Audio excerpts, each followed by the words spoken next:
नमस्कार दोस्तों, मैं भाविनी मिश्रा अपने चैनल में आप सभी का एक बार फिर से स्वागत करती हूँ। पुत्रदा एकादशी का व्रत आने वाला है, तो पुत्रदा एकादशी व्रत की संपूर्ण कथा इस वीडियो में मैं आपसे शेयर करूंगी, तो वीडियो के साथ बने रहिएगा।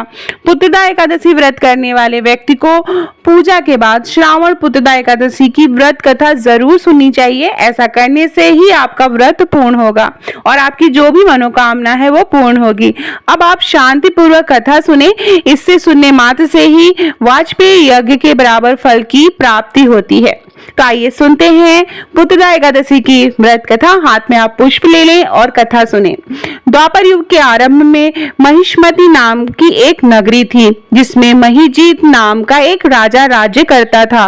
लेकिन पुत्रहीन होने के कारण राजा को राज्य सुखदायक नहीं लगता था। उसका मानना था कि जिसकी संतान न हो उसके लिए यह लोक परलोक दोनों ही दुखदायक होते हैं। पुत्र सुख की प्राप्ति के लिए राजा ने अनेक उपाय किए, परंतु राजा को पुत्र की प्राप्ति नहीं हुई। वृद्धावस्था आती देखकर राजा ने प्रजा के प्रतिनिधियों को बुलाया और कहा, हे प्रजाजनों, मेरे खजाने में अन्याय से उपार्जन किया हुआ धन नहीं है। मैंने कभी देवताओं तथा ब्राह्मणों का धन नहीं छीना है। किसी दूसरे को धरोहर भी मैं नहीं ली। प्रजा को पुत्र के समान पालता रहा। मैं अपराधियों को पुत्र और बांधवों को की तरह दंड देता रहा। कभी किसी से घृणा नहीं की, सबको समान माना है। सज्जनों की सदा पूजा करता हूँ। इस प्रकार धर्मयुक्त राज्य करते हुए भी मेरे कोई पुत्र नहीं है, सो मैं अत्यंत दुख पा रहा हूँ। इसका कारण क्या है? राजा महिजीत की इस बात को विचारने के लिए मंत्री तथा प्रजा के प्रतिनिधि वन को गए। वहां बड़े बड़े ऋषि मुनियों के दर्शन किए। राजा की उत्तम कामना की पूर्ति के लिए किसी श्रेष्ठ तपस्वी मुनि को देखते फिरते रहे।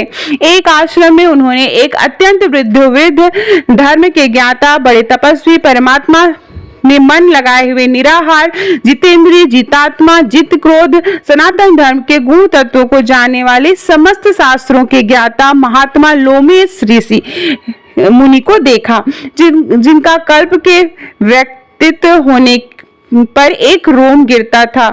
सब ने जाकर ऋषि को प्रणाम किया। उन लोगों को देखकर मुनि ने पूछा, आप लोग किस कारण से आए हैं? निसंदेह मैं आप लोगों का हित करूंगा। मेरा जन्म केवल दूसरों के उपकार के लिए हुआ है, इसमें संदेह मत करो। लोमस ऋषि के ऐसे वचन सुनकर सब लोग बोले, हे महर्षि, आप हमारी बात जानने में ब्रह्मा से भी अधिक समर्थ हैं, अतः आप हमारे इस संदेह को दूर करिए। महिष्मति पुरी का धर्मात्मा राजा महिजीत प्रजा का पुत्र के समान पालन करता है, फिर भी वह पुत्रहीन होने के कारण दुखी है।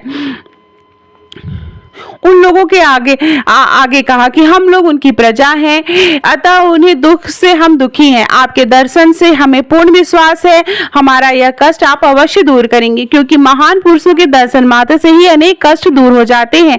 आप कृपा करके राजा के पुत्र होने का उपाय बतलाएं। यह वार्ता सुनकर ऋषि ने थोड़ी देर के लिए नेत्र बंद किए और राजा के पूर्व जन्म का वृत्तांत जानकर कहने लगे कि यह राजा पूर्व जन्म में एक निर्धन वैश्य था। निर्धन होने के कारण इसने कई बुरे कर्म किए। यह एक गांव से दूसरे गांव व्यापार करने जाया करता था।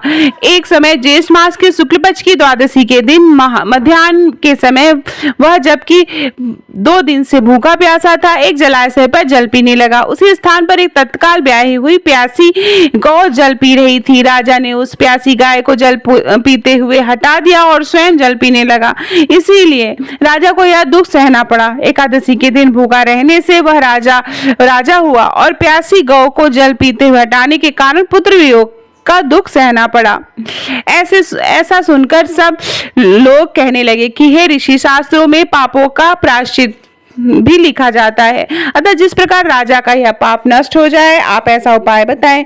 लोमस ऋषि कहने लगे कि श्रावण शुक्ल पक्ष की एकादशी को, जिसे पुत्रदा एकादशी भी कहते हैं, तुम लोग व्रत करो और रात्रि को जागरण करो, तो इससे राजा का यह पूर्वजन्म का पाप अवश्य नष्ट हो जाएगा, साथ ही राजा को पुत्र की प्राप्ति होगी। लोमस ऋषि के ऐसे वचन सुनकर मंत्रियों सहित सारी प्रजा नगर को वापस लौट आई और जब श्रावण शुक्ल एकादशी आई तो ऋषि के के अनुसार सबने पुत्रदा एकादशी का व्रत और जागरण किया। इसके पश्चात द्वादशी तिथि के दिन पुण्य का फल राजा को दिया। उस पुण्य के प्रभाव से रानी ने गर्भ धारण किया और प्रसव काल समाप्त होने के बाद एक बड़ा ही तेजस्वी पुत्र उत्पन्न हुआ। इसलिए हे राजन, इस श्रावण शुक्ल एकादशी का नाम पुत्रदा एकादशी पड़ा। अतः संतान सुख की इच्छा हासिल करने वाले इस व्रत को अवश्य करें। इसके महात्म्य को सुनने से मनुष्य सब पापों से मुक्त हो जाता है और इस लोक में संतान सुख भोग कर परम लोक के स्वर्ग को प्राप्त होता है। जय श्री हरि।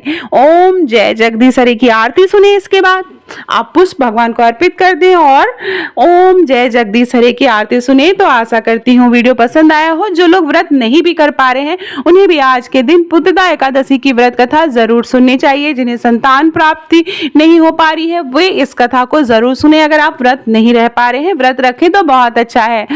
तो आशा करती हूँ वीडियो पसंद आया होगा। ज्यादा से ज्यादा लोग को आप शेयर करें। बहुत बहुत धन्यवाद।